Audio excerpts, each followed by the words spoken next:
कल आप लोगों ने किस प्रकार से इस संसार में आने का मूल कारण, बिना कारण कार्य न होए सो कहूँ या के कारण दोए, इस बीतक चर्चा को आप लोग श्रवण कर रहे हैं। और इस बीतक चर्चा को सुनने वाले आप सभी धर्मपरायण सुंदर साथ महानुभाव भक्त वृंदों को परमहंस पीठ श्री भद्रावतीपुरी धाम से कोटि कोटि प्रणाम।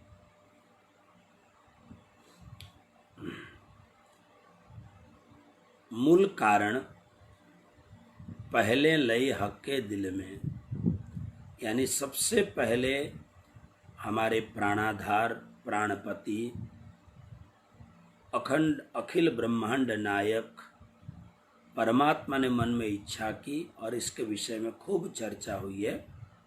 मूल कारण इस जगत पर जो एक प्रश्न बना हुआ था कि यह संसार किसने बनाया, इस संसार का मूल रचयिता कौन है, परब्रह्म परमात्मा कौन है।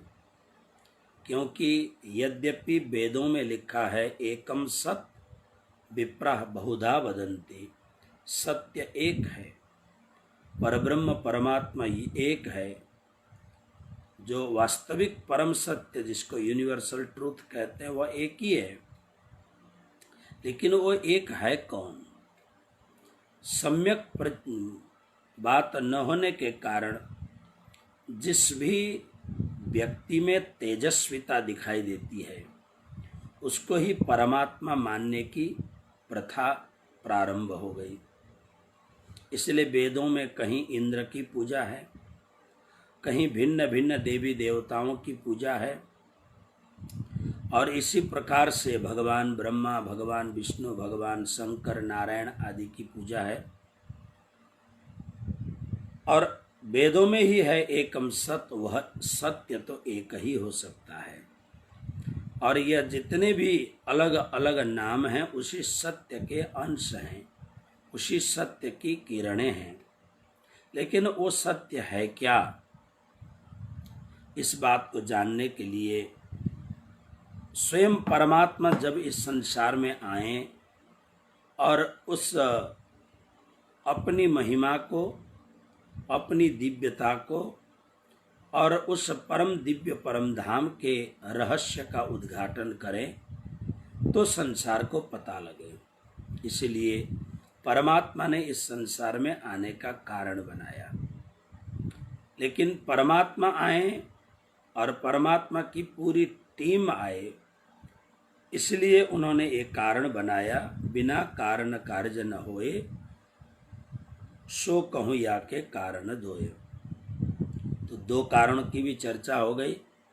एक तो अक्षर ब्रह्म के मन में परमात्मा ने इच्छा प्रकट की कि परमात्मा स्वयं अपने ब्रह्मात्माओं के साथ कैसी लीला करते हैं, और ब्रह्मात्माओं के मन में इच्छा हुई कि अक्षर कैसी लीला करते हैं, और उसके बाद में पूरी जो सृष्टि है, सत्ता है, ये अक्षर ब्रह्म के द्वारा कैसे विरचित होता है, उसके विषय में संक्षिप्त सृष्टि चक्र का वर्णन किया है।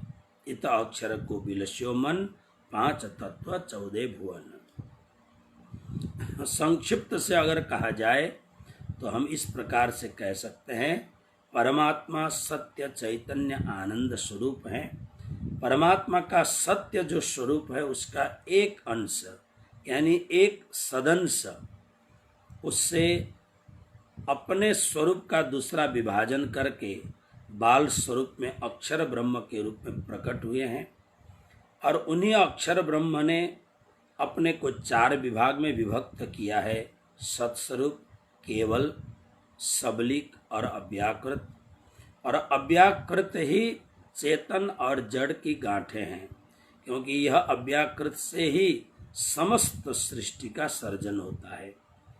तो इसी भांति अक्षर का मन वह विलसित होकर के मोह के समुद्र में सोने का अंडा बना, जिसको हिरण्यगर्भ कहते हैं। हिरण्यगर्भ समवर्तताग्रे भूतस्य जात अपत्रे का आश्रित ऋग्वेद। और उसके बाद में वो सोने का अंडा फूटा। फूटने के बाद में वहाँ से जो जीव प्रकट हो गया, उस जीव ने जागते ही देखा मैं अकेला हूँ, तो अपने आप को पानी में पाया। तो पानी का एक नाम है नार, और उसमें घर बनाने के कारण नार और घर का नाम है अयन। नार और अयन को मिलाने के बाद में शब्द बना नारायण।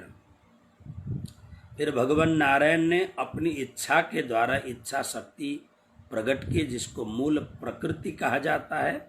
प्रकृति माने समस्त अनंत कोटि ब्रह्मांड के जीवों की माता। और इसके द्वारा फिर 3 स्वभाव प्रकट हो गए, सतोगुण रजोगुण तमोगुण, और 3 स्वभाव से 3 देवता प्रकट हो गए, ब्रह्मा विष्णु महेश। और उसके बाद ब्रह्मा जी के द्वारा कैसे पहले मानसिक सृष्टि हुई, मानसिक सृष्टि के बाद में मैथुनी सृष्टि प्रारंभ हो गई, मनु और शत्रुपा के माध्यम से फिर ये पूरी सत्ता, फिर ये पूरा संसार 14 लोक त्रिभुवन बनने लग गया। और इसी में अक्षर ब्रह्म ने जो अलग प्रकार से इसी ब्रह्मांड में अलग प्रकार से ब्रजमंडल बनाया था, जहाँ स्वयं परमात्मा आने वाले हैं, जहाँ परमात्मा की मुख्य सृष्टि ब्रह्म सृष्टि आने वाली है। और कल हम लोगों ने इस भांति परब्रह्म परमात्मा सच्चिदानंद घन श्री कृष्ण के प्राकट्य की बात कही। और इस संसार में ब्रह्मात्माएं पहले आई हुई हैं, और ब्रह्मात्माओं के साथ साथ में श्री श्यामा जी महारानी यानी श्री राधा जी प्रकट हुई हैं। और राधा जी के प्रकट होने के बाद में फिर श्री कृष्ण का प्राकट्य हुआ है।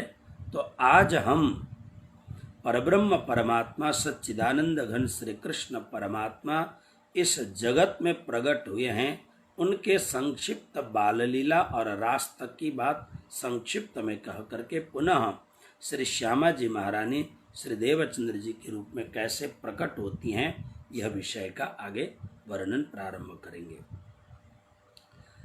शास्त्र में बहुत विद्वानों ने अलग अलग रूप से देखा है। जैसे एक श्लोक की रामायण है, यानी एक श्लोक रामायण में पूरा का पूरा रामायण का सार आ जाता है। आदौ राम तपो वनादि गमनम हत्वा मृग कांचनम इत्यादि।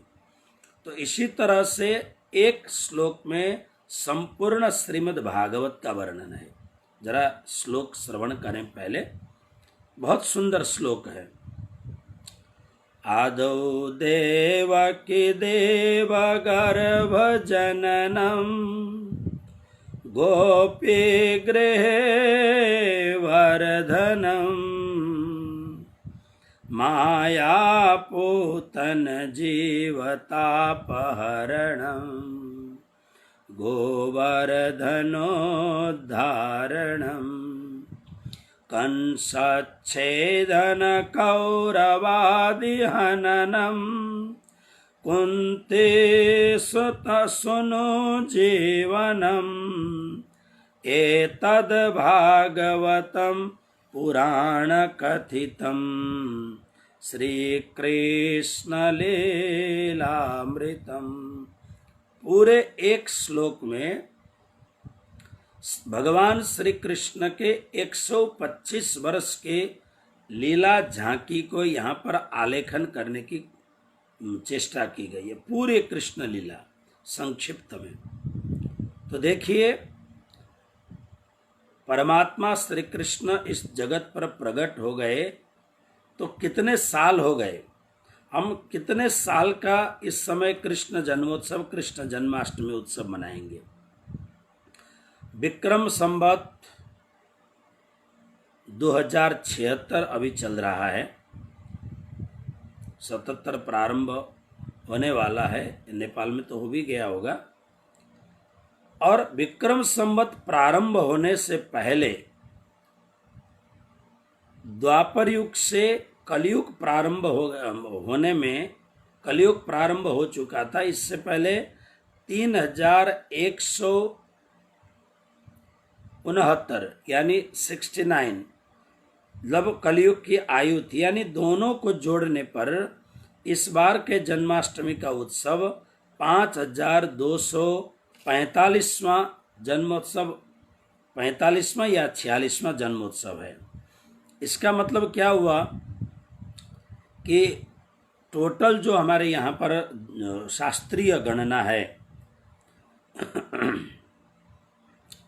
शास्त्रीय गणना में टोटल जो ये जो आयु सतयुग वगैरह की आयु कितनी है, सतयुग की आयु है 17,28,000 वर्ष और त्रेतायुग की आयु है 12,96,000 वर्ष और द्वापर युग की आयु है 8,64,000 वर्ष, 8,64,000 वर्ष और कलयुग की उम्र है 4,32,000 वर्ष। तो इस प्रकार से द्वापर युग के अंत में यानी 8,60,931 वर्ष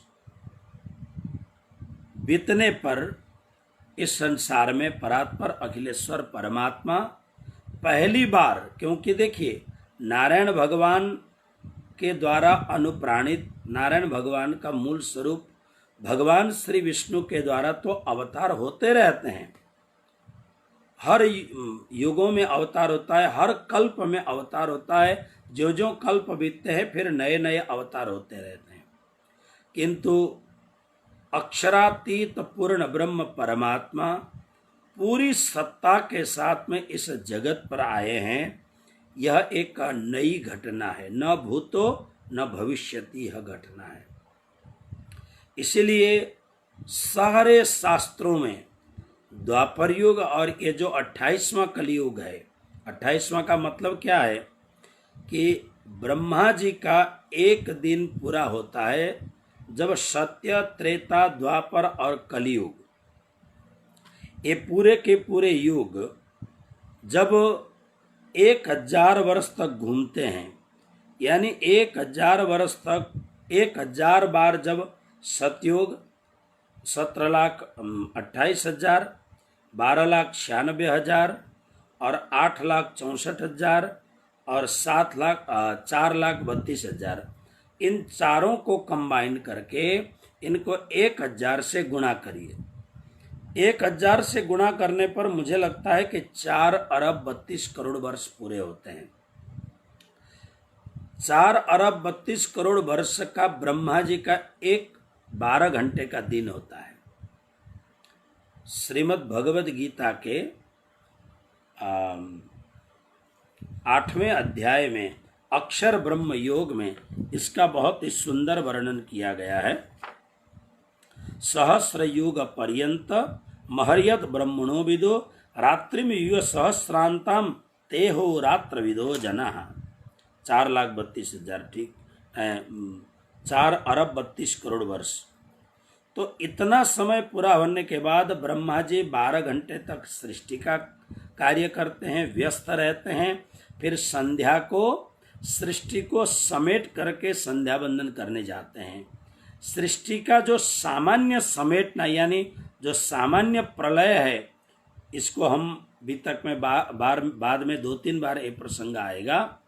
तो सामान्य जो समेटना है उसको नित्य प्रलय, उसके बाद में ब्रह्मा जी के एक दिन का जो प्रलय होता है उसको नैमित्तिक प्रलय, फिर ब्रह्मा जी की आयु पूरी हो जाती है उसको प्रकृति प्रलय, और फिर ब्रह्मा विष्णु महेश चारों के तीनों की आयु पूरी होती है।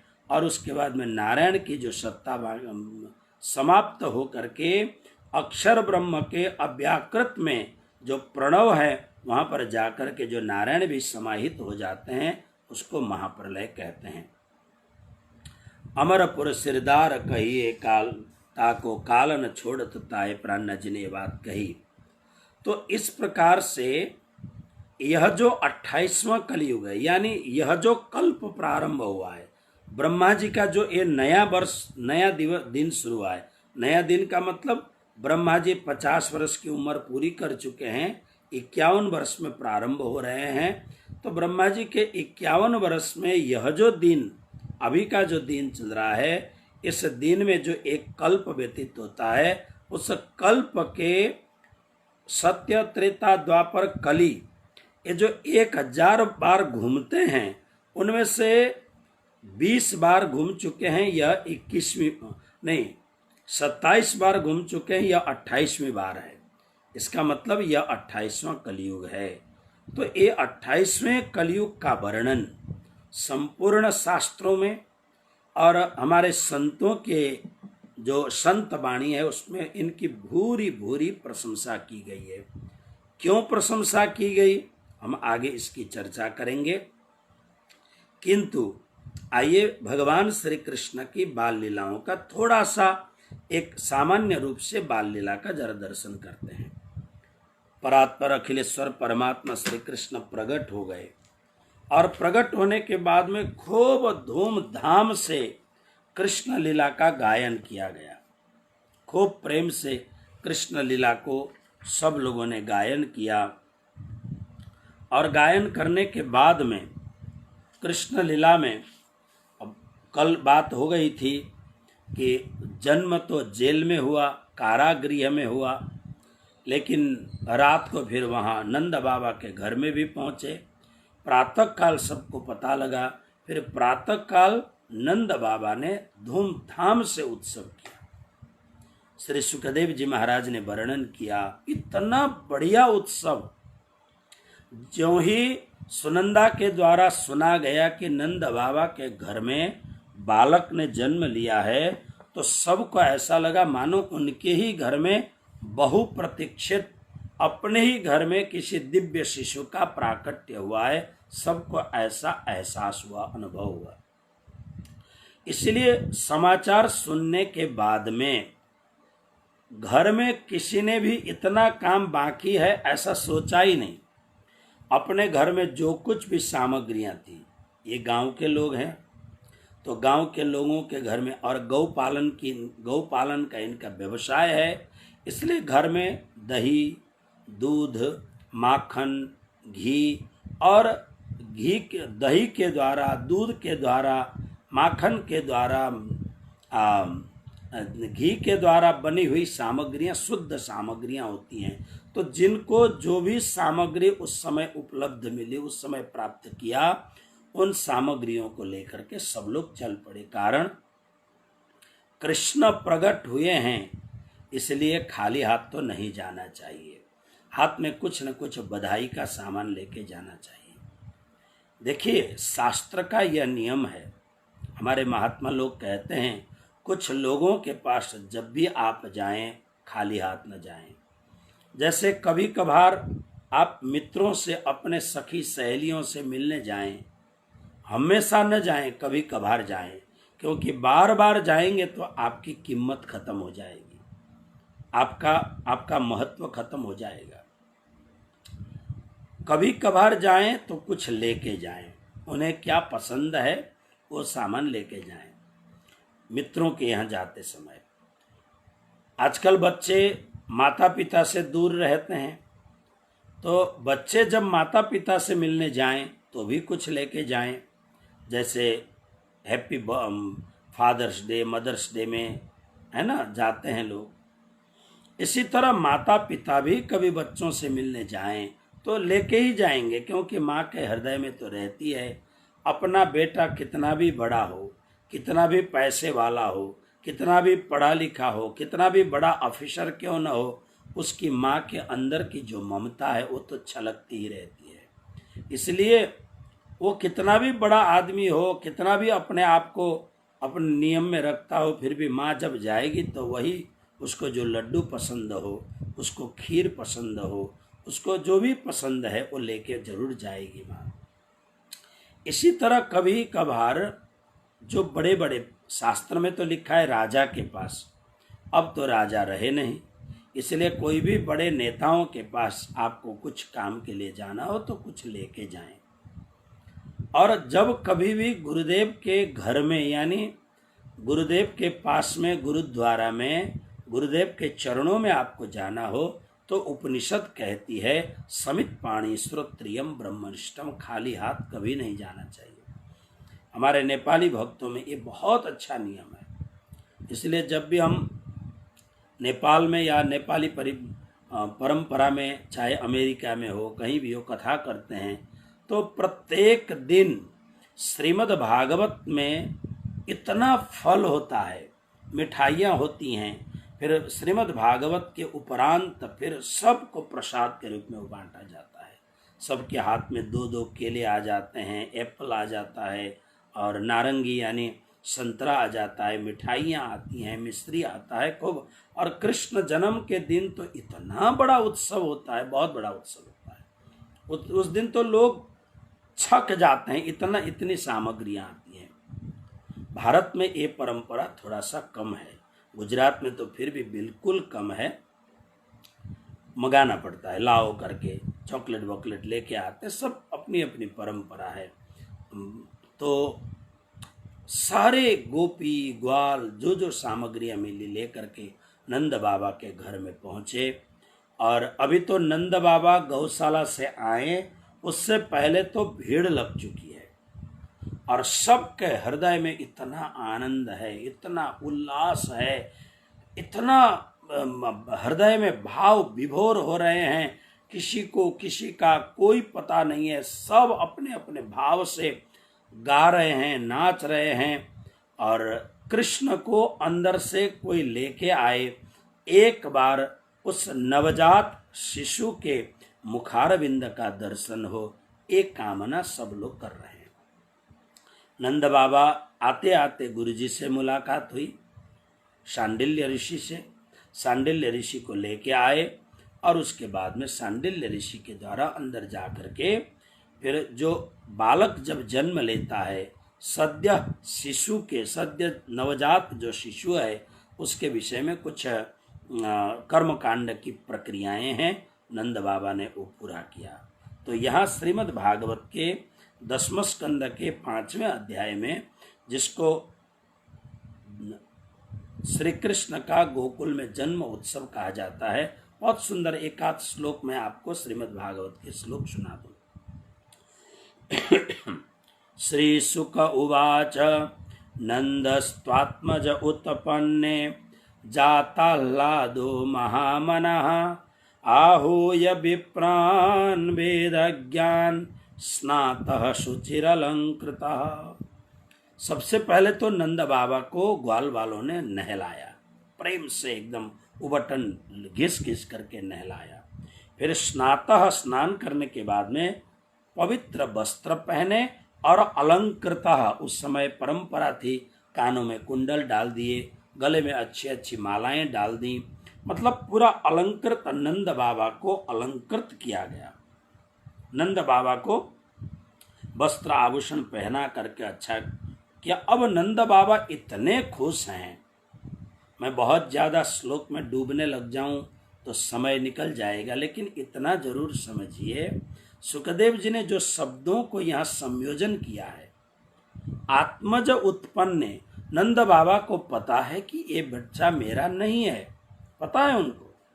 कारण ये गृहस्थ हैं, एक बच्चे को जन्म लेने में उसकी माँ गर्भवती होती है और गर्भवती होने के बाद में उदर वृद्धि होती है और उदर वृद्धि होने के बाद में फिर सीमंत संस्कार, यानी आजकल क्या बोलते हैं उसको, सीमंत संस्कार होता है 7वें महीने में, है ना। और उसके बाद में फिर 9 महीने के बाद में फिर यह प्रेगनेंसी, उसके बाद में जो शिशु का जन्म होता है। अब ये सब प्रक्रियाएं तो कभी हुई नहीं है, यशोदा कभी गर्भवती हुई नहीं है, यशोदा का उदर वृद्धि हुआ ही नहीं है। यशोदा तो वैसी हैं जैसी पहले थी, वही उम्र तो थोड़ी सी ढल चुकी है, लेकिन यशोदा नौजवान की तरह अत्यंत सुंदर माता है यशोदा। तो नंद बाबा को कुछ पता ही नहीं है यहाँ पर क्या हो गया है, लेकिन फिर भी इस बालक को देखने के पश्चात नंद बाबा को ऐसा अनुभव हुआ कि मेरा ही बच्चा है। यानी उस घड़ी में नंद बाबा पूरी तरह से मेरा ये बच्चा नहीं है, ये कैसे आया, कहाँ से आया, इन प्रक्रियाओं को खोजने में लग जाएं। इससे इसके अलावा श्री कृष्ण ने नंद बाबा के हृदय को इतना आकर्षण कर दिया कि नंद बाबा उस शिशु को देख करके समझने लग गए कि ये मेरा ही बच्चा है। आत्मज आत्मना जायते इति आत्मज, मेरा ही शिशु है, मेरे द्वारा ही जन्मा हुआ शिशु है। इस भाव से अतिशय आह्लादित होने के कारण सुखदेव जी ने शब्द प्रयोग किया। नंद बाबा के हृदय में आनंद कैसा खेल रहा था, तो जातल्लाद, आह्लाद उत्पन्न हो रहा था। आह्लाद क्या है?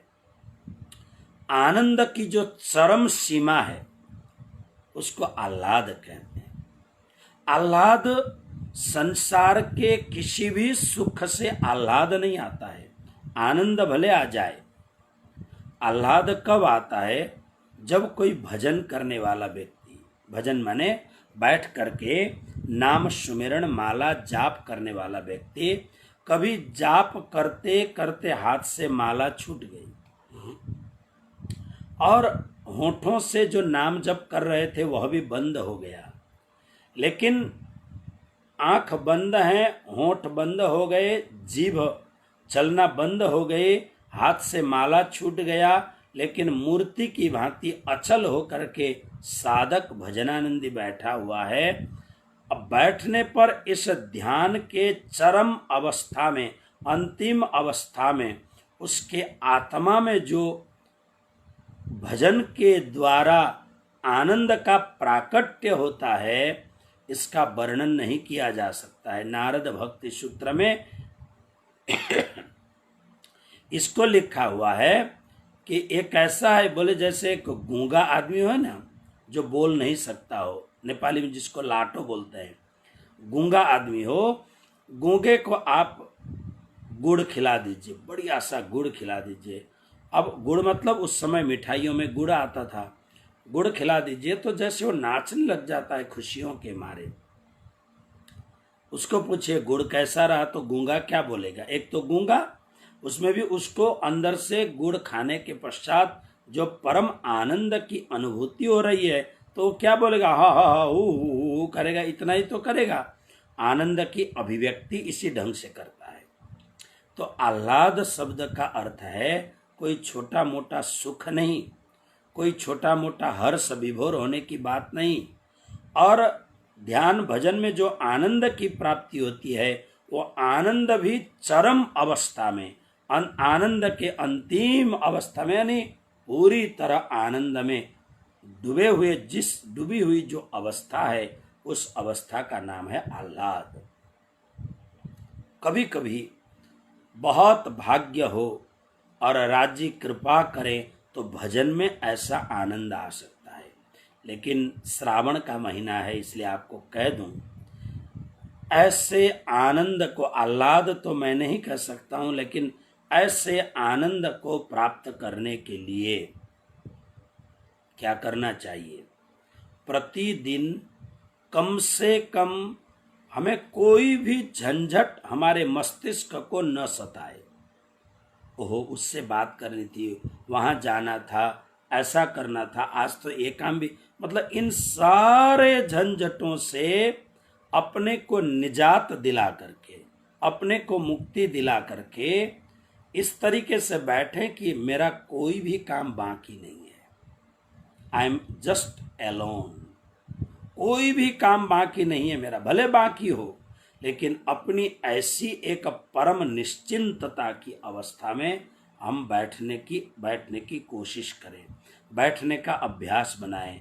जैसे गीता के 6ठे अध्याय में आपको भगवद गीता के माध्यम से ध्यान में कैसे बैठें, भजन की प्रक्रिया में कैसे बैठें, गीता के 6वें अध्याय आत्म संयम योग के 11, 12, 13 और 14 श्लोक में वर्णन किया गया है ना। इस तरीके से बैठ करके नाम का जाप शुरू करें, और जब जाप हम शुरू करते हैं एक मानसिक संकल्प बना करके जाप करें। तन्मे मनः शिव संकल्पमस्तु, एक अटल विश्वास, अत्यंत प्रगाढ़ श्रद्धा के द्वारा, अतिशय निष्ठा के द्वारा हम अपने कार्य को जब प्रारंभ करते हैं परमात्मा से प्रार्थना करें, अपने सद्गुरु से प्रार्थना करें, मुझे भजन में प्रवेश मिले। देखिए, आप संसार में सामाजिक सेवा में, धार्मिक सेवा में कितने भी बड़े नाम कमाएं और लोग आपकी भूरी भूरी प्रशंसा करें, बड़े बड़े नाम दीवालों में अंकित हो जाएं, ये सरल है। लेकिन ऐसे निश्चिंतता के द्वारा, एकांत के द्वारा ऐसे भजन में संलग्न होना किसी अलौकिक महापुरुष सद्गुरु की कृपा के बगैर हमें प्राप्त नहीं होता है। हमारा संकल्प अत्यंत दृढ़ हो और कोई जीवंत सद्गुरु की अनुकंपा, बस उसके बाद में आप भजन में बैठना शुरू करें। फिर धीरे धीरे अपने मन को इस तरीके से लगाएं कि अब जितने दिन मैं भजन करूंगा, मन, वचन और कर्म से मैं कोई बुरा काम न करूं, मन से भी बुरा कार्य में विचार न करूं, वचन से भी किसी के लिए खराब न बोलूं, और मेरे कर्म भी धीरे धीरे इतने दृढ़ हो जाएं, इतने अच्छे हो जाएं कि मैं कर्म के द्वारा भी कोई भी गलत कार्य न करूं। आज थोड़े से गलत कार्य होंगे, कल थोड़ा सा और सुधर जाएंगे। तो करते करते जैसे धीरे धीरे हमारे मन को, हमारे वचन को, हमारे कर्मों की शुद्धि होने लग जाती है, तो आप एकांत में बैठ कर के जब ऐसे भजन की प्रक्रिया, यानी ऐसे भक्ति की नाम जप की प्रक्रिया शुरू करेंगे, तो अब इस प्रक्रिया में मन लगने लगेगा। नहीं तो मन नहीं लगेगा, हम ऐसे ही बैठे होंगे, ऐसे ही करते होंगे, लेकिन मन नहीं लगेगा।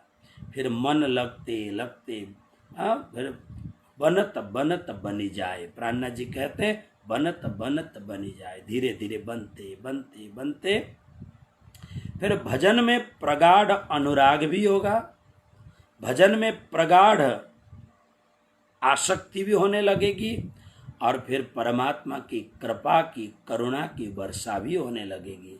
तो संभव है कुछ काल के अंतर में, कुछ समय के अंतराल में यह करुणा हमारे ऊपर बरसेगी कि हम बैठे हैं ध्यान में, बिल्कुल एकाग्र होकर बैठे हैं, और हमारे हाथ से माला छूट गई है, हमारी जीभ बोलते बोलते रुक गई है, होंठ बिल्कुल बंद हो गए हैं, आंखें बिल्कुल बंद हो गए हैं, शरीर पूर्ण रूप से शिथिल हो गया है, और शरीर में कोई भी भान नहीं रह गया हो, और कुछ समय के लिए हम अपने आत्मा के परम चैतन्य अवस्था में एकाकार हो गए हों, और वहाँ पर हमें कुछ अलौकिक दिखाई दे रहा हो जिसमें हम डूबे हों।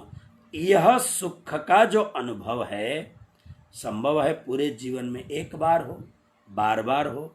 यह सुख का जो अनुभव है, इसी को कहते हैं भजनानंद सुख लियो अपार। यह भजन का सुख है, यह भक्ति का सुख है। तो इसमें से जो आनंद का प्राकट्य होता है, इस आनंद का नाम रखा है महात्माओं ने आह्लाद। इसलिए श्यामा जी महारानी को आह्लादिनी शक्ति कहती हैं। यही तो कृष्ण के भीतर में, राज्य के भीतर में ये आनंद का जो चरमोत्कर्ष है, इसी का साकार विग्रह है श्यामा जी महारानी, श्री राधा जी। तो नंद बाबा को बहुत खुशी हुई है, आह्लाद हुआ है। फिर उन्होंने ब्राह्मणों को बुलाया, विप्रान वेद ज्ञान। कैसे ब्राह्मण? ऐसे तैसे नहीं, अत्यंत पवित्र ब्राह्मण। यहाँ ब्राह्मणान नहीं कहा, विप्रान का। विप्रान का अर्थ होता है विगतः प्रपंच यस्मात् स विप्रः ता विप्राः, जिनमें कोई भी प्रपंच नहीं है। प्रपंच कोई भी प्रकार का, जिनका जीवन, जिनका खान पान रहन सहन हर प्रकार से जो ब्राह्मण परम शुद्ध हैं, ऐसे ब्राह्मणों की मंडली बुलाई गई और उनके द्वारा सारे जात कर्म संस्कार कराए गए। और जात कर्म संस्कार कराने के बाद में नंद बाबा ने बहुत बहुत दोनों हाथों से दान लुटाए। संकल्प भी किया, बहुत बड़े बड़े संकल्प किए, और दान भी बहुत लुटाया। इतना दान लुटाया, हमारे कथाकार लोग विनोद में कहते हैं, भाव में कहते हैं, जो लोग नंद बाबा के द्वार में कृष्ण जन्म के पावन प्रसंग में लेने आए थे, वो देने वाले बन के चले गए। यानी संसार में जिन लोगों ने अपने आजीविका का साधन याचना रखी थी, भिक्षा रखी थी, आज नंद बाबा के आंगन में आने के बाद में जब वो चले गए, फिर उन्होंने जीवन भर कहीं भी जाके भिक्षा याचना नहीं की, उन्होंने भिक्षा नहीं मांगी, बल्कि वो देने वाले बन गए। कारण क्या है? क्योंकि देखिए, ब्राह्मण को चाहे आप कितना भी दीजिए, जो पुरोहित कर्म करने वाले ब्राह्मण हैं, उनके पास चाहे कितनी भी संपत्ति क्यों न हो, लेकिन लोभ तो जागेगा ही जागेगा, असंतुष्टि तो रहेगी ही रहेगी।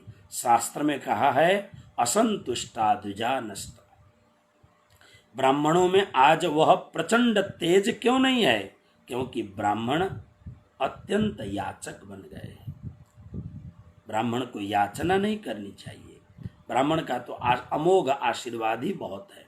लेकिन यहाँ से जो गए, जब उन्हें जो कुछ भी मिला, थैलियों में भर भर कर जब वो जा रहे थे, तो जाते जाते कृष्ण दर्शन करते हुए जाते थे। परमात्मा के श्री मुखारविंद का दर्शन करने से उनके भीतर में जन्म जन्म की जो भिक्षा लेने की, याचना की जो प्रवृत्ति थी, वो प्रवृत्ति खत्म हो गई। यानी मांगने की जो आदत थी ना, वो खत्म हो गई। जीवन में एक पूर्ण संतुष्टि आ गई। बस हमें तो अब जीवन भर केवल कृष्ण कृष्ण कहना है और अलमस्त रहना है। सारे प्रतीक्षा कर रहे थे। नंद बाबा ने जात कर्म संस्कार करके गुरुदेव सांडिल्य से प्रार्थना की, फिर उस नवजात शिशु को बाहर लेके आए।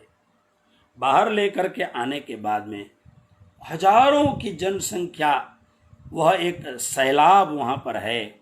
ज्यों ही वह छोटा सा, नन्हा सा, दुलारा सा, अत्यंत प्रिय, वह जो द्विभुजम मुरली हस्तम रत्न भूषण भूषितम, यह बालक का पूरे जन समाज ने, ब्रजवासियों ने दर्शन किया। चारों ओर से आवाज आई, नंद घर आनंद भयो, जय कन्हैया लाल की जय। जयकार हुआ, कृष्ण कन्हैया लाल की जय, वृंदावन बिहारी लाल की जय। जय जयकार हुआ। पूरा ब्रजमंडल ब्रजवासियों के जय जयकार के दिव्य गूंज से गुंजित हो गया। और उसके बाद में खूब उत्सव मनाया। इतना तक महात्मा कहते हैं कि उनके हाथ में जो दही थे, उनके हाथ में जो दूध थे, दही एक दूसरे को फेंक रहे हैं और एक दूसरे के चेहरे पर मसल रहे हैं, उत्सव मना रहे हैं। तो नंद बाबा का विशाल आंगन दही के द्वारा कीचड़ जैसा हो गया। इतना उत्सव किया। और इसी समय आकाश मंडल में देवता छा गए। देवताओं ने पुष्प वर्षा की। देवताओं के पुष्प वन का नाम है नंदन वन। वहां से तोड़े गए अत्यंत सुगंधित पारिजात के दिव्य पुष्पों की वर्षा हुई। गंधर्व बाजे बजाने लग गए, अप्सराएं और किन्नर नृत्य करने लग गईं। और इस प्रकार से अद्भुत अलौकिक कृष्ण जन्म महोत्सव प्रातःकाल हुआ। अब होने के बाद में कृष्ण जन्म महोत्सव जब हो गया, उसके बाद में जो गुरु लोग थे वो नंद बाबा से आज्ञा लेकर के अपने अपने घर की ओर प्रस्थान किया। ब्रजवासियों ने खूब आनंद मनाया। उसके बाद में ब्रजवासियों ने भी नंद बाबा को और यशोदा को बहुत बहुत बधाइयाँ दी। हे नंद बाबा, भले देर से सही, कहते हैं ना कि देर आए दुरुस्त आए, देर से सही आपकी उम्र ढल रही है, यशोदा की उम्र ढल रही है, लेकिन परमात्मा ने इतनी बड़ी कृपा की कि परमात्मा की कृपा के बदौलत आपके घर में पूरे प्रकाशी प्रकाश के रूप में यह अत्यंत मनोहर, अत्यंत प्रिय बालक का प्राकट्य हुआ। अब इनको क्या पता कि ये बालक ही ब्रह्म है, लेकिन कहते परमात्मा की कृपा से। बधाइयाँ दी, बधाइयाँ देने के बाद में घर घर गए। अब तो नंद बाबा का आंगन भरा रहता है। अब तो नंद बाबा का नंद गृह आनंद से भरा रहता है।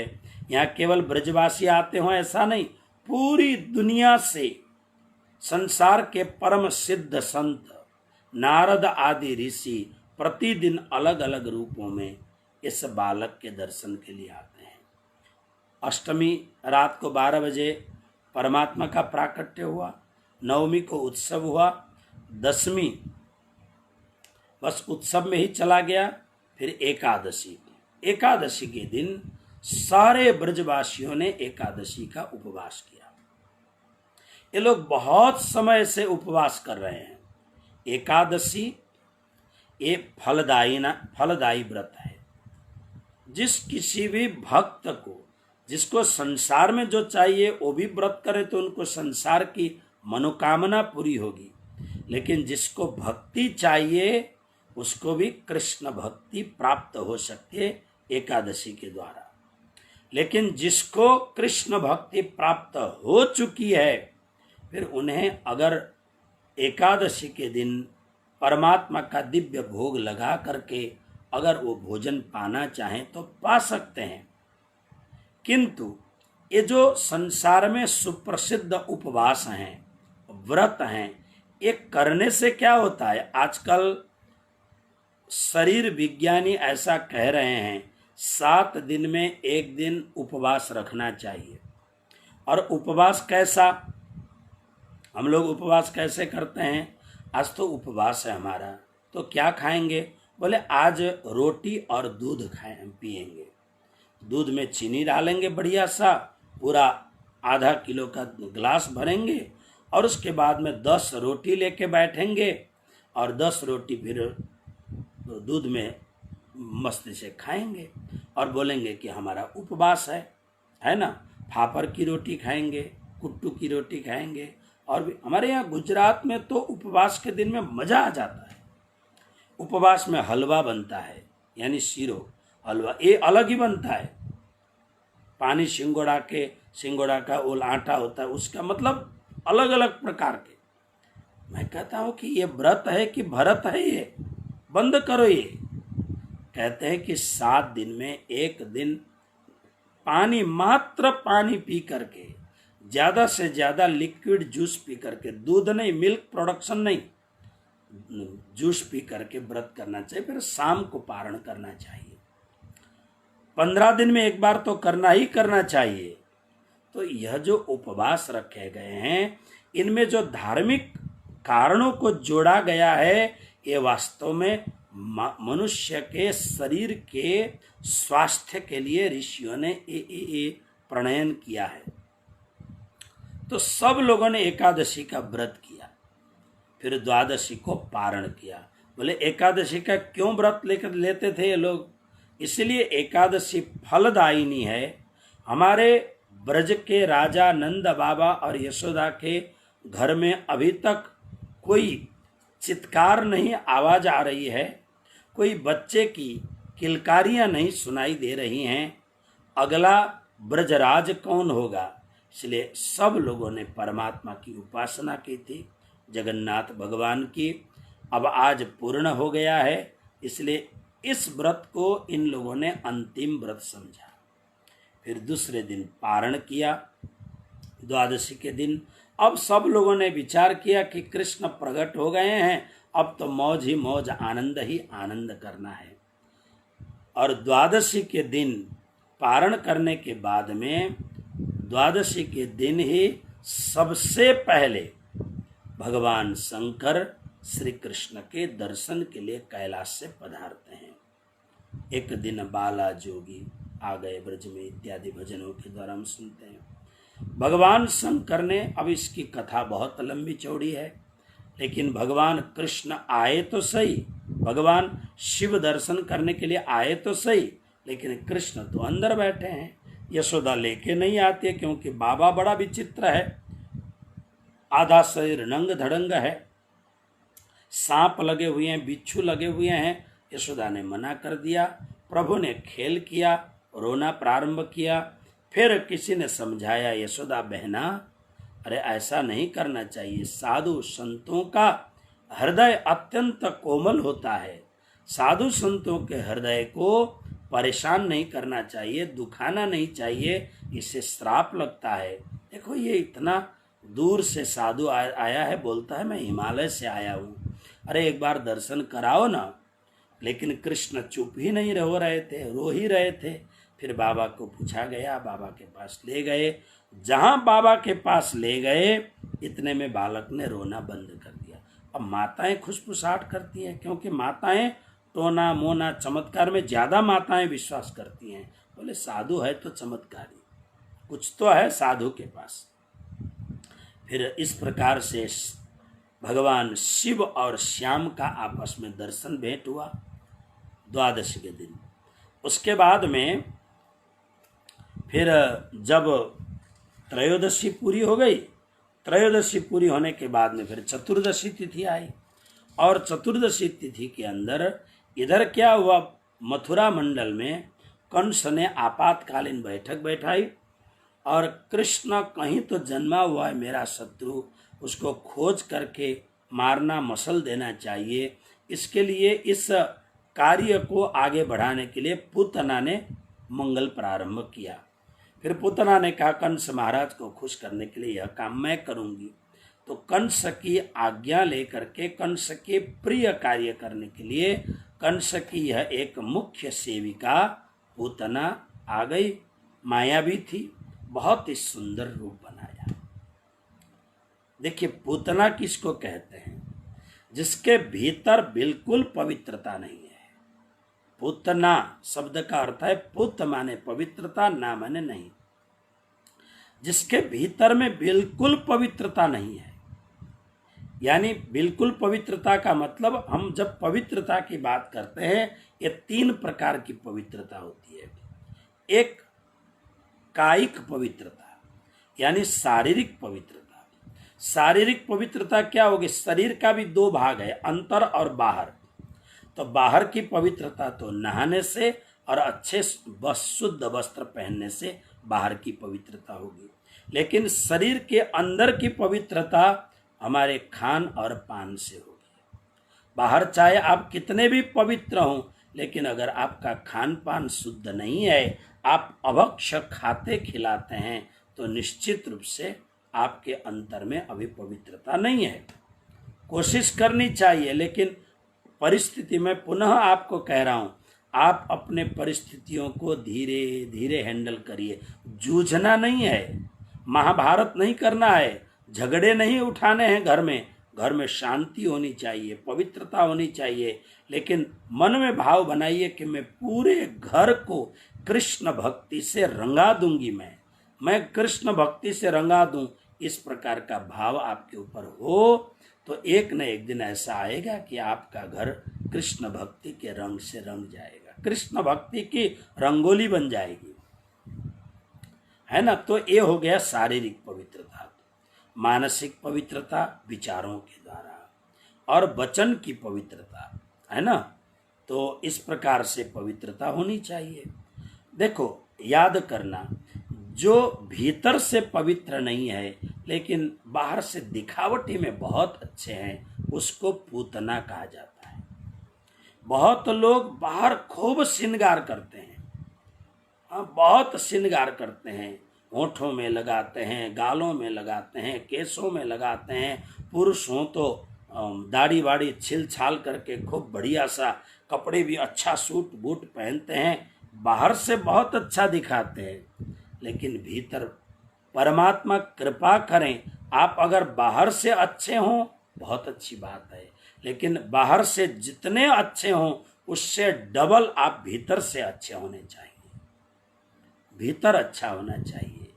इसलिए जब जब भी आप आईना देखें तब तब मेरी इन बातों को याद करें हे परमात्मा, हे कृष्ण, हे गुरुदेव, ऐसी कृपा करिए कि मैं भीतर से भी पावन बन जाऊं। पूतना कृष्ण को मारने के लिए आई। बाहर से अत्यंत सुंदर लक्ष्मी जैसा रूप बना के आई। कंसेन प्रहिता घोरा पूतना बाल घातिनी शिशुश्चार निघ्नंती पुरग्राम ब्रजादिषु, इस प्रकार से आई है वो। आने के बाद में फिर भगवान कृष्ण के पास आई। कथाएं आपने सुन रखी है। प्रभु को यशोदा इधर उधर चली गई, गोदी में उठा करके लेके जाती है। जबरदस्ती श्री कृष्ण के मुख में अपने स्तन डाल देती है। प्रभु जानते हैं इसमें जहर भरा हुआ है, मैं दूध पीने वाला, माखन खाने वाला, मिश्री खाने वाला, ये कड़वाहट ये कैसे खाऊं। लेकिन उसने जबरदस्ती पिला दिया। भगवान ने कहा चलो कोई बात नहीं, अब तू माँ बन के आई है, तो माँ की बहन को मासी कहते हैं, मौसी कहते हैं। अब तू मौसी बन के आई है तो तेरे को उद्धार तो करना ही पड़ेगा, क्योंकि मैंने छू दिया। अब तू तीर्थों की भी तीर्थ बन गई है। तू तेरे इस संवाद मात्र से लोगों का कल्याण हो जाएगा, लेकिन मैं तुझे छोड़ दूं तो स्वभाव से तू पापिनी है, जा करके फिर पाप करेगी। तो मेरी मौसी होने के बाद में पाप करेगी तो मेरी भी निंदा हो जाएगी, इसलिए तुझे अब छोड़ना नहीं है। इसलिए भगवान श्री कृष्ण ने उद्धार करने की कामना की। और लेकिन भगवान ने कहा तू नकली बनी हुई है, मुझे नकली लोग पसंद नहीं है, मुझे असली लोग पसंद हैं, मुझे असली आदमी चाहिए। तू नकली क्यों बनती है? तू जैसी है वैसी मेरे पास आ जा। तो भगवान ने उसको पहले असली बनाया, नकली रूप को मिटा दिया भगवान ने। जो कृत्रिम बन के आई थी, जो दिखावटी रूप था, उसको भगवान ने हरण किया। कैसे? पहले उन्होंने विष पिया, विष पीने के बाद में दूध पिया, दूध के बाद में फिर भगवान ने स्तन के माध्यम से ही उसके प्राण को पीना प्रारंभ किया।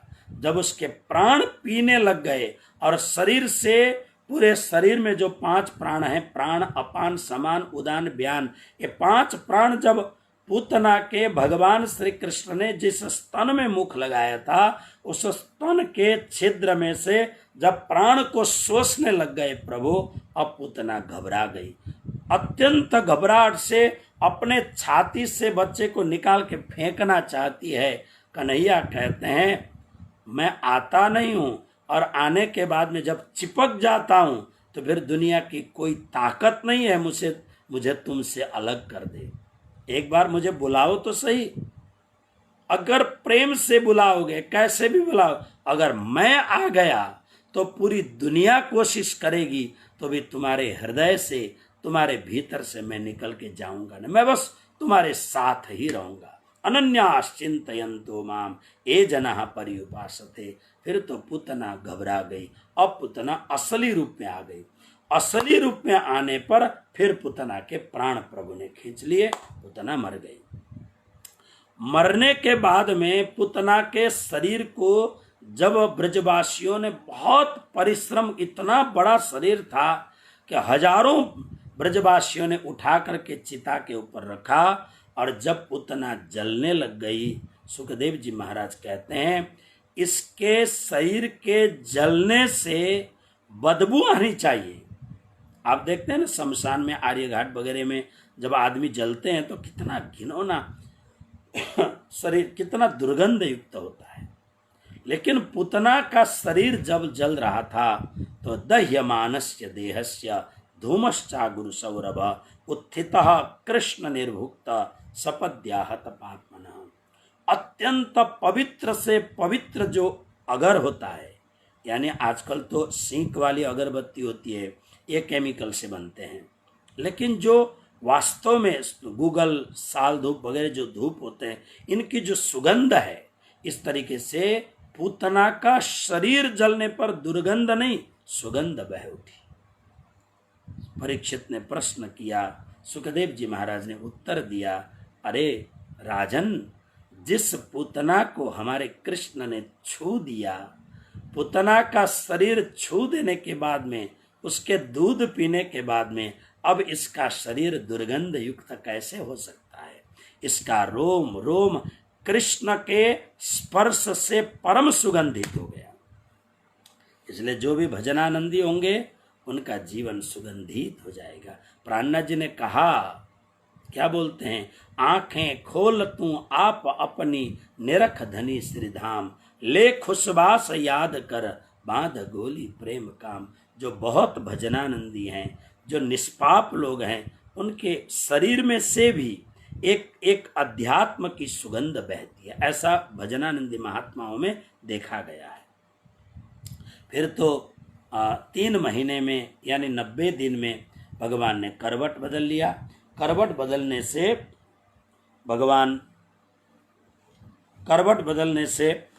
भगवान के शरीर में से यशोदा ने सोचा इसको अब करवट बदलने की लीला प्रारंभ हो गई है, इसलिए आज भी भंडारा करते हैं। इस बहाने से भगवान ने सकटासुर का उद्धार किया।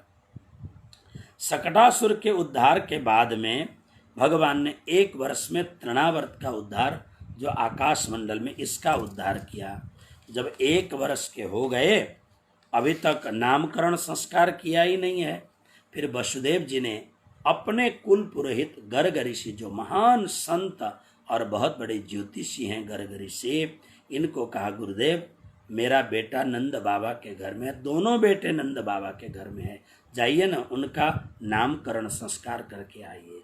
तो गर्ग ऋषि आए हैं। सुखदेव जी ने कहा, गर्गः पुरोहितो राजन यदु नाम सुमहातपा ब्रजम जगाम नंदस्य वसुदेव प्रचोदित तम दृष्टा परम प्रेरितः प्रत्युत्थाय कृतांजलि आनर्चाधोक्ष जधिया प्रणिपात पुरसरम त्वं ही ब्रह्म विदाम श्रेष्ठ संस्कारान कर तुमर्हसि बालयोरनयोर नृणाम जन्मना ब्राह्मणो गुरु।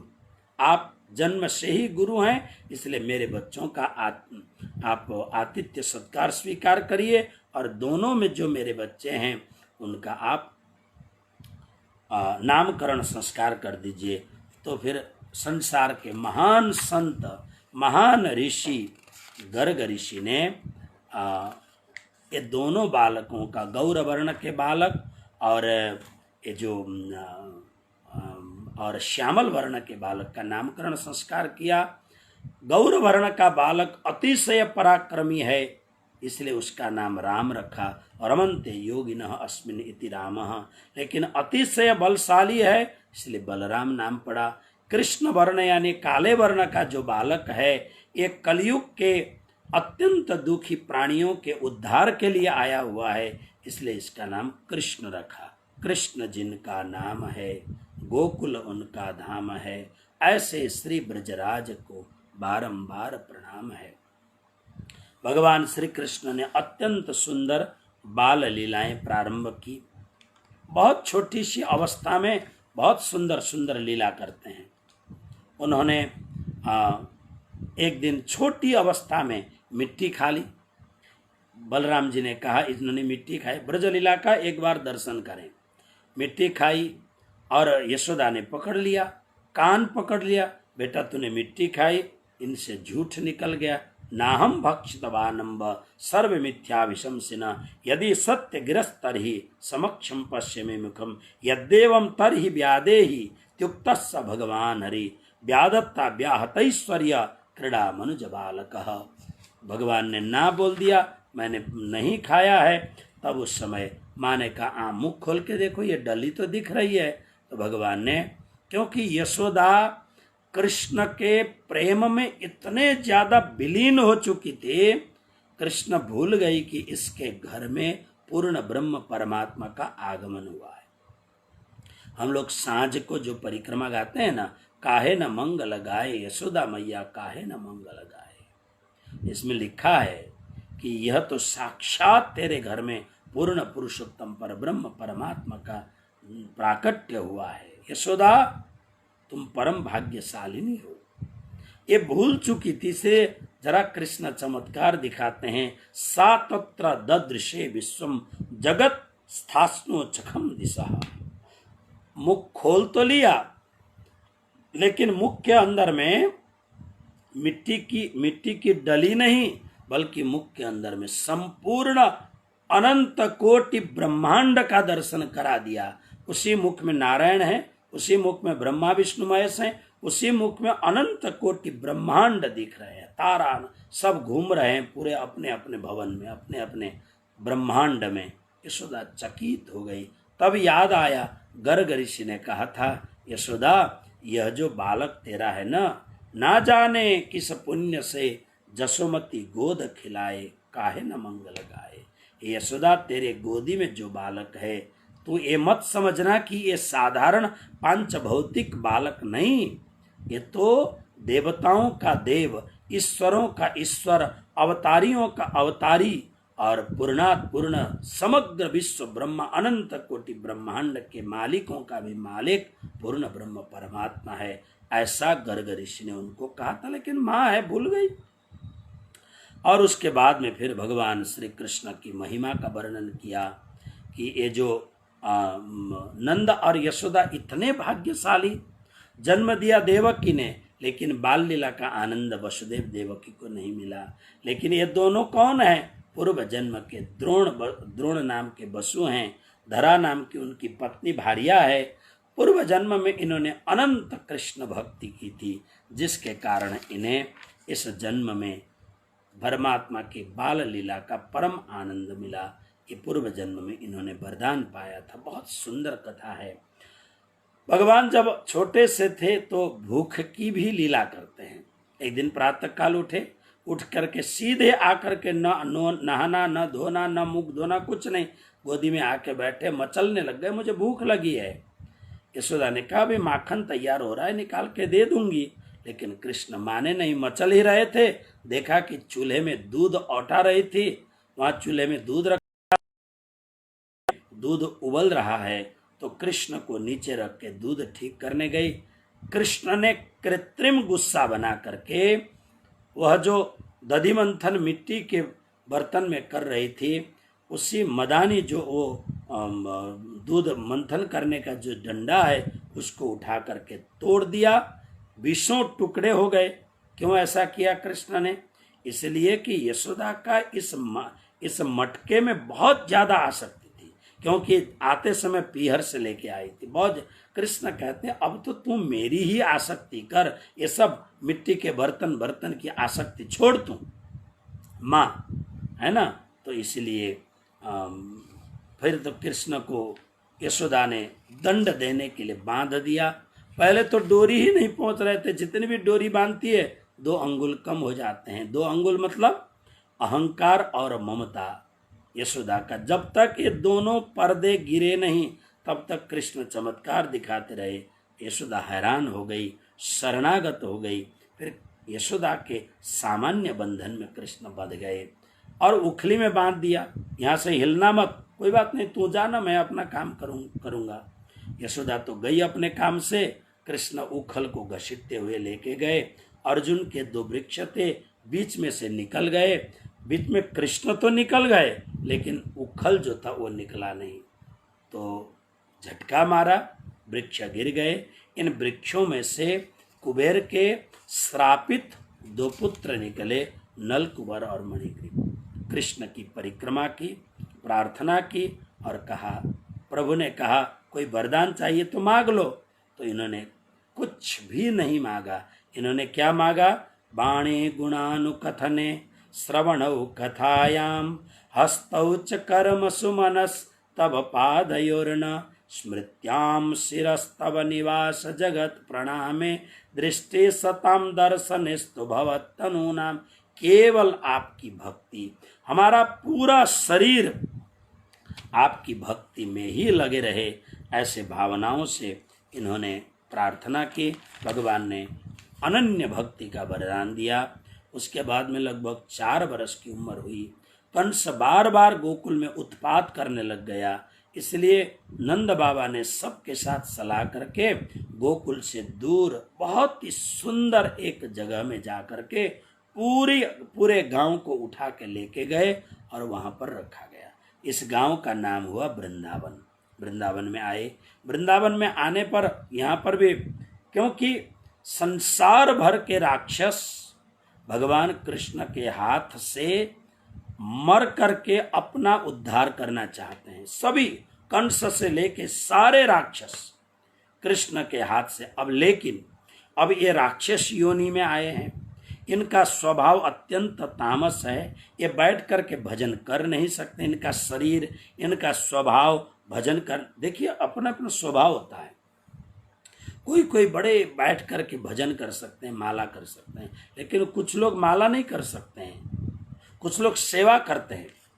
और सेवा करते हुए जरा सा अपना विवेक प्रकट करो, सेवा करो, तो सेवा करते समय आप सेवा को ढंग से करोगे ना, तो माला करने वाले से भी ज्यादा आपकी भक्ति होगी।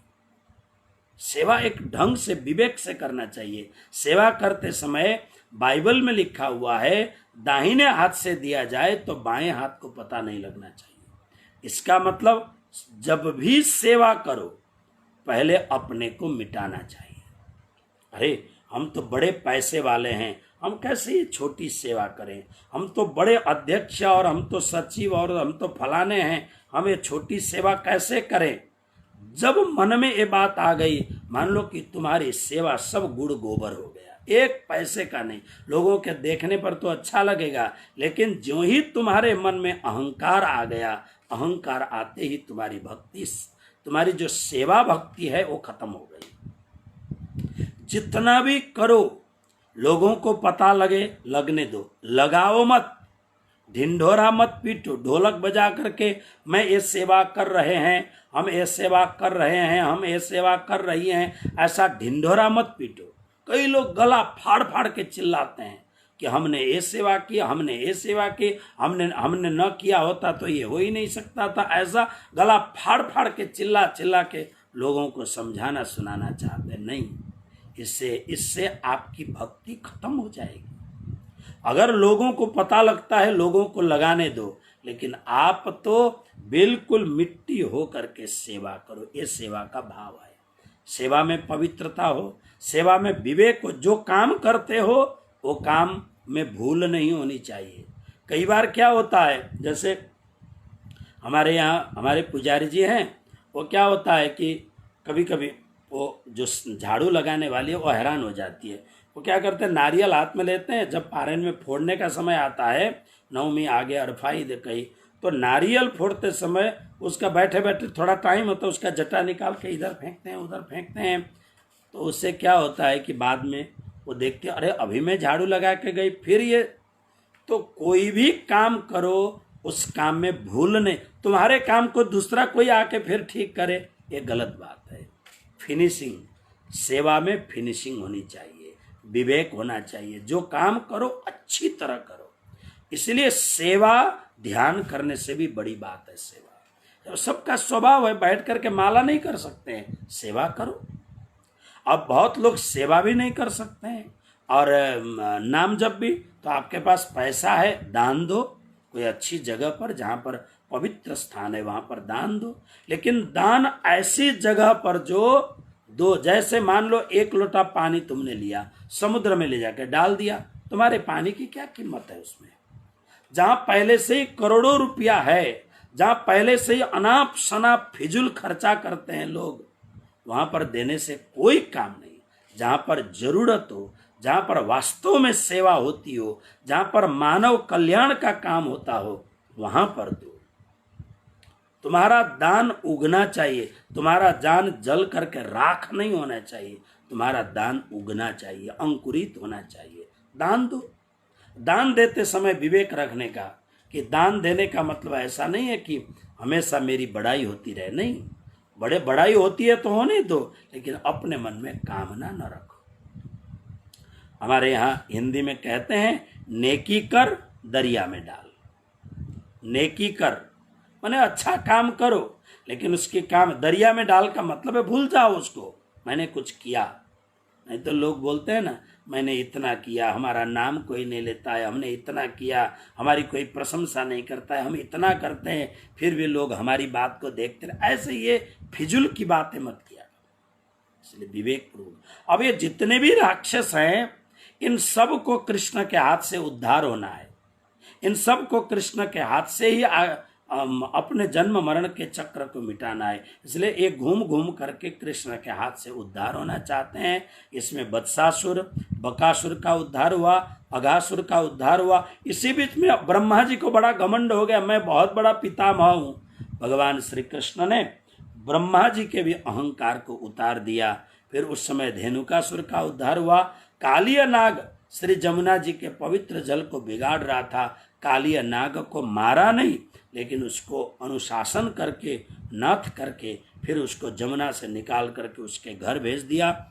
ब्रजवासियों को दावानल से बचाया, प्रलंबासुर का उद्धार किया। फिर वेणु गीत हुई।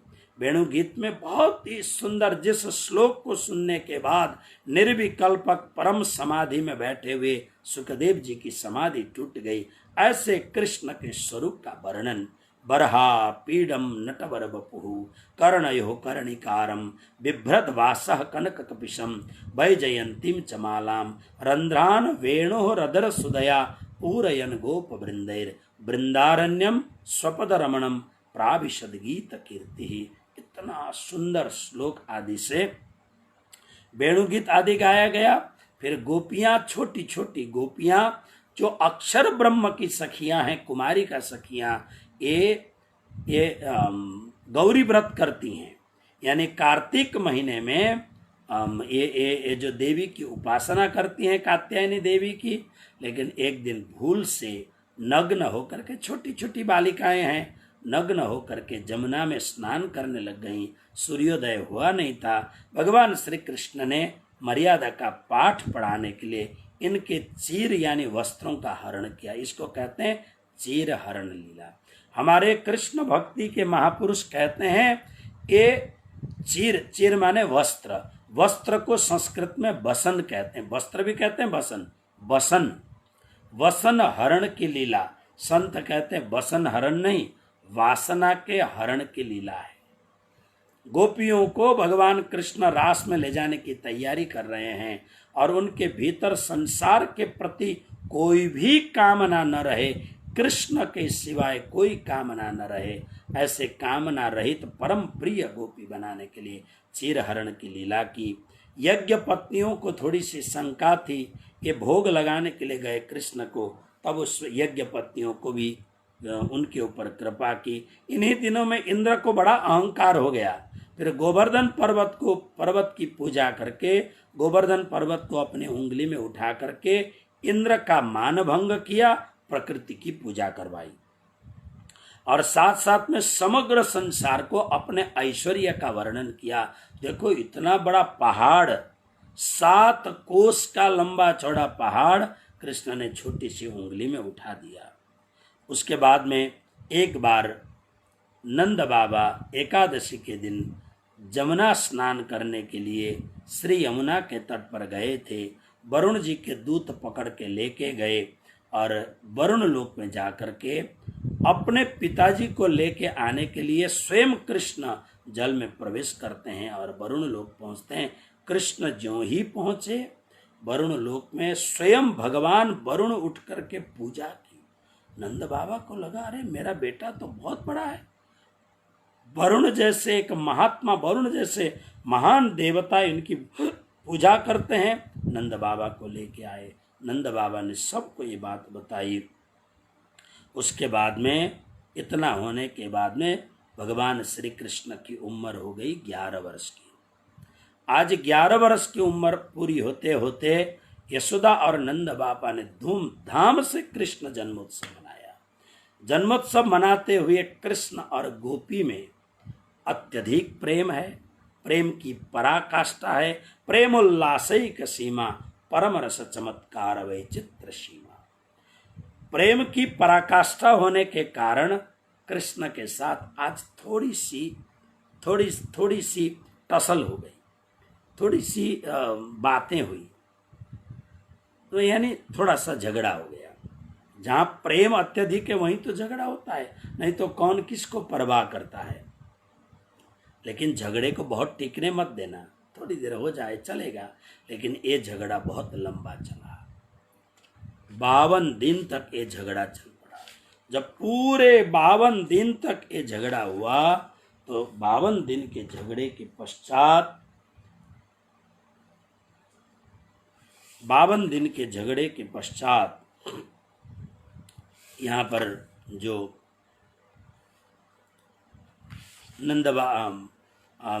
भगवान श्री कृष्ण ने सोचा, ये गोपियां तो आकर के बोलेंगी नहीं, झुकेंगी नहीं, बहुत जिद्दी हैं, अब मुझे ही तो झुकना पड़ेगा।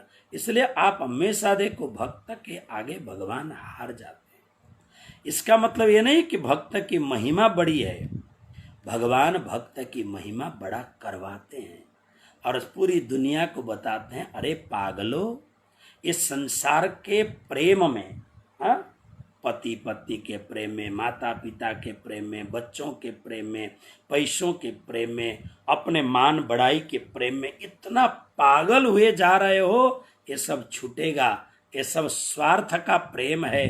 कृष्ण कहते हैं मेरे साथ प्रेम करो, मैं तुम्हें बेपनाह मोहब्बत करूँगा, बहुत प्रेम करूँगा। इस भाव को दर्शाने के लिए कृष्ण झुकते हैं, कृष्ण प्रेम करते हैं, कृष्ण काम करते हैं भक्तों के लिए, ये भाव है। नहीं तो कृष्ण कृष्ण हैं, भक्त भक्त हैं। भगवान ने तो कहा अनुब्रजाम्य हम नित्यम पूयत्यंघ्रि रेणु भी, एकादश स्कंध में कहा जो मेरा अत्यंत पवित्र परम भक्त है उसके पीछे पीछे चलता हूं मैं। संतों ने कहा क्यों चलते हो पीछे पीछे?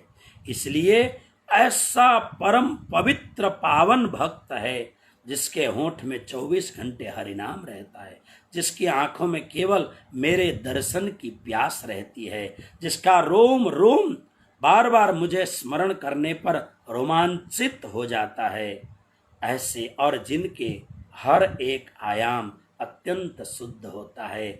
इनके पीछे पीछे मैं इसलिए चलता हूँ कि ये तो पैदल चलते हैं, पाँव में जूते वगैरह तो होते नहीं हैं, इनके चरण से लगने पर धूल ऊपर उठता है। ऐसा लगता है तो धूल ऊपर उठता है ना, तो जो धूल कण ऊपर उठते हैं वो धूल कण उड़ करके मेरे सिर के ऊपर पड़ते हैं और मैं अपने आप को बहुत खुशी मनाता हूँ। मेरे अत्यंत परम भक्त के चरण में लगे हुए धूल से मैं सनाथित हो गया हूँ, ऐसा कृष्ण सोचते हैं। कितनी महिमा है भक्तों की। तो आज 11 वर्ष 52 दिन यानी जन्माष्टमी से लेकर के शरद ऋतु की पूनम की सांझ हुई, गायों को भेज दिया, ग्वाल वालों को भेज दिया और उसके बाद में श्री कृष्ण ने बंसरी बजाई। भागवत में बहुत सुंदर वर्णन है, भगवान पिता रात्रि शरदोत्फुल्ल मल्लिका विक्षरंतुम मनश्चक्रे योग माया मुपाश्रितः। बहुत ही सुंदर ढंग से इतने भाव पूर्वक भगवान श्री कृष्ण ने योग माया को बुलाया और योग माया को बुलाने के बाद और पूरा नया वृंदावन बनाया। कैसा वृंदावन? ध्यान देना, अब मैं आज के प्रवचन को विश्राम दूं इससे पहले योग माया को बुलाया। बोले इस भूमि में मैं रास नहीं कर सकता हूँ, रास तो परम दिव्य है, क्योंकि अक्षर को परमधाम के अंदर जो खेल देखने की इच्छा थी वह खेल देखने की इच्छा मुझे पूरी करनी है। तो परमधाम जैसी भूमिका होनी चाहिए। तो परमधाम जैसी भूमिका कहाँ है? मैंने कल बताया था, अक्षर ब्रह्म का जो केवल ब्रह्म स्वरूप है, केवल ब्रह्म की जो स्वामिनी है, श्यामा जी हैं, उनके लीला करने का जो क्रीड़ांगण है, योग माया ने उसको खींच करके इस धरती पर योग माया लेके आई और भगवान को उस धरती पर पदार्पण किया। भगवान ने मृत्यु लोक को छोड़ दिया, दूसरे चरण से उस अक्षर ब्रह्म केवल ब्रह्म में प्रवेश किया। इसलिए स्वामी जी ने वाणी में कहा, रास लीला कहाँ हुई?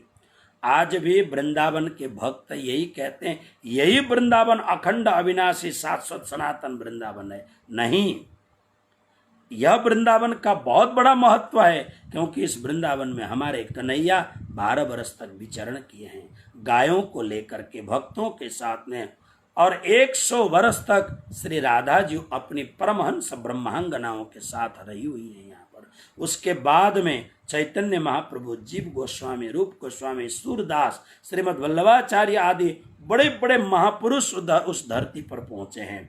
और जब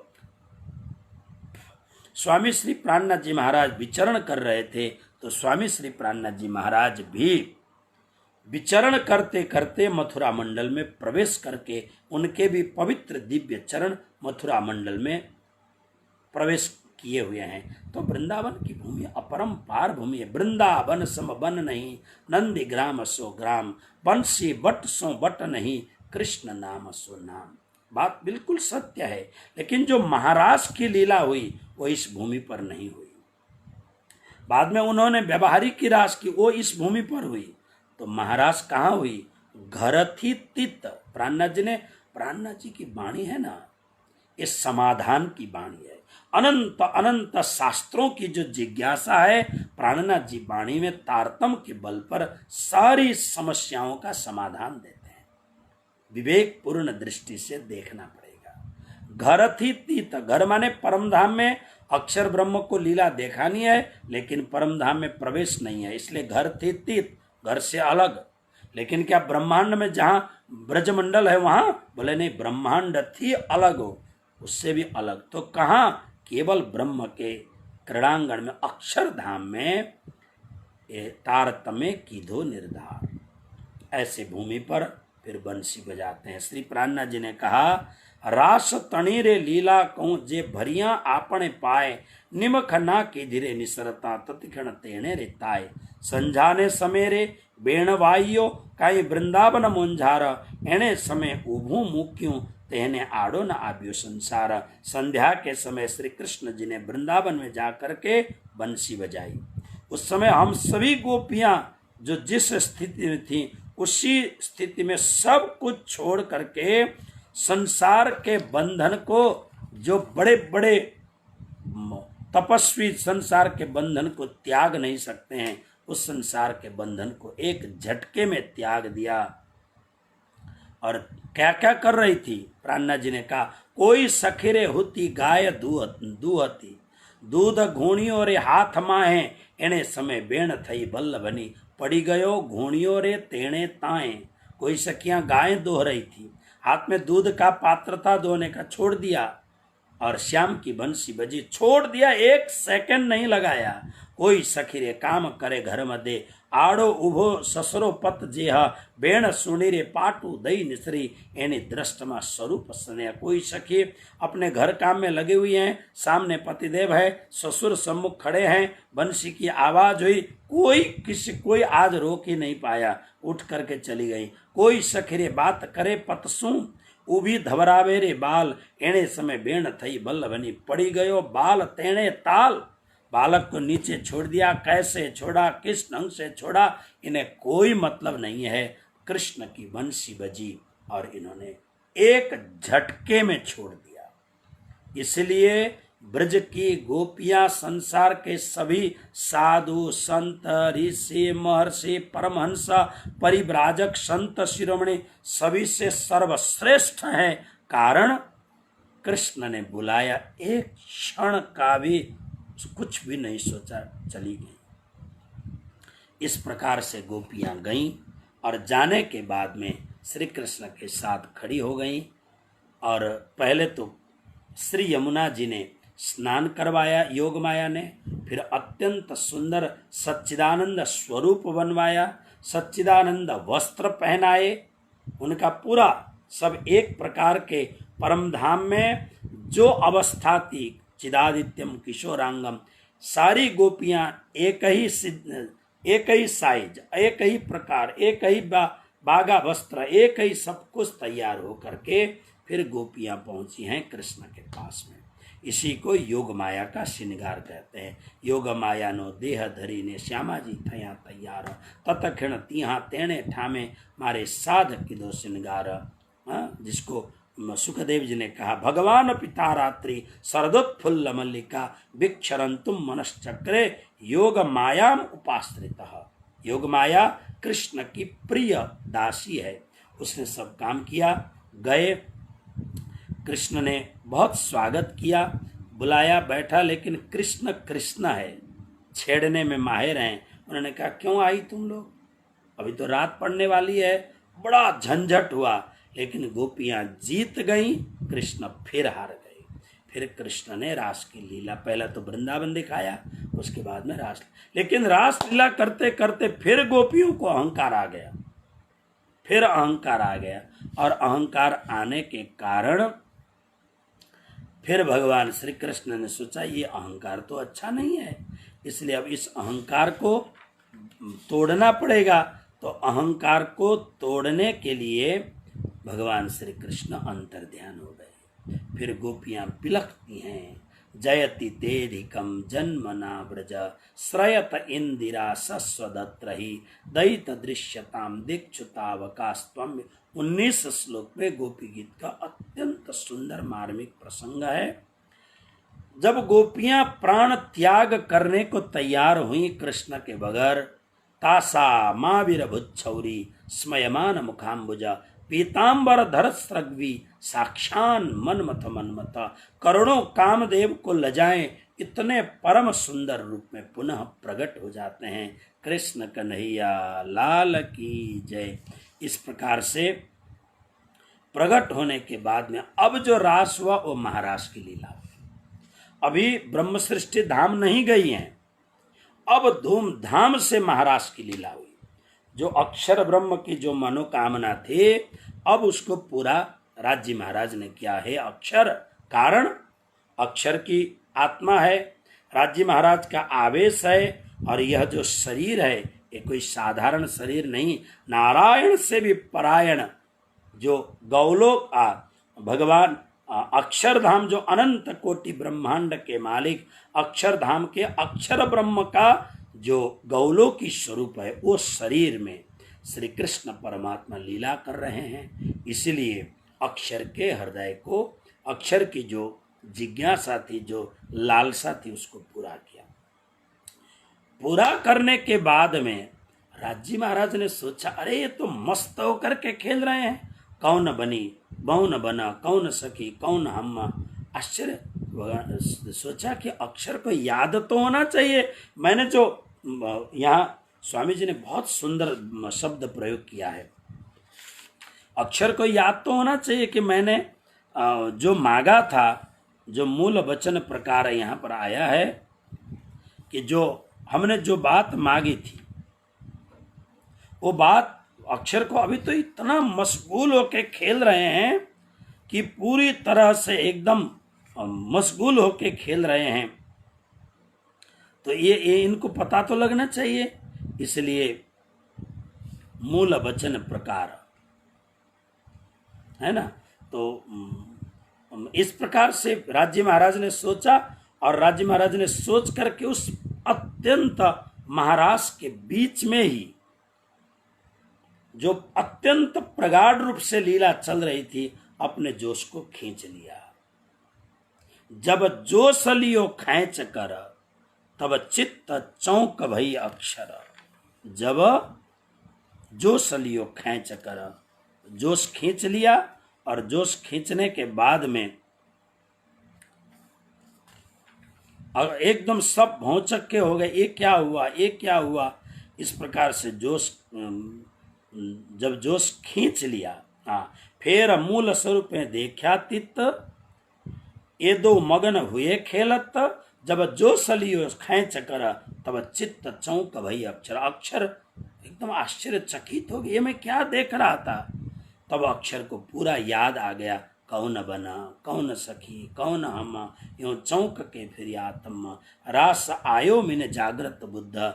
फिर अक्षर के चित्त में, यानी अक्षर के जागृत बुद्धि में रास लीला अंकित हो गई। इस प्रकार से अखंड रास की लीला हुई।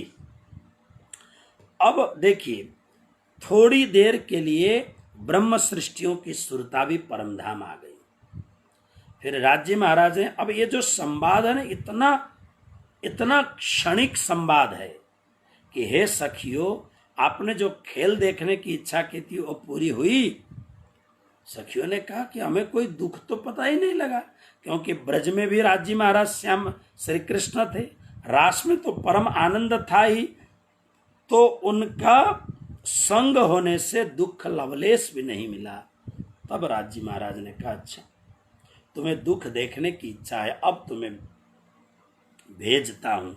इस भाव को लेकर के अब राजी महाराज ने संपूर्ण सखियों को ब्रज में एक ही जगह पर भेजा। रास में तो रास मंडल में एक ही जगह पर सबको भेजा था, लेकिन अब उन्होंने अलग अलग करके भेजा है ना। काहे रन बन कर डारी करके पुराना भजन आता है।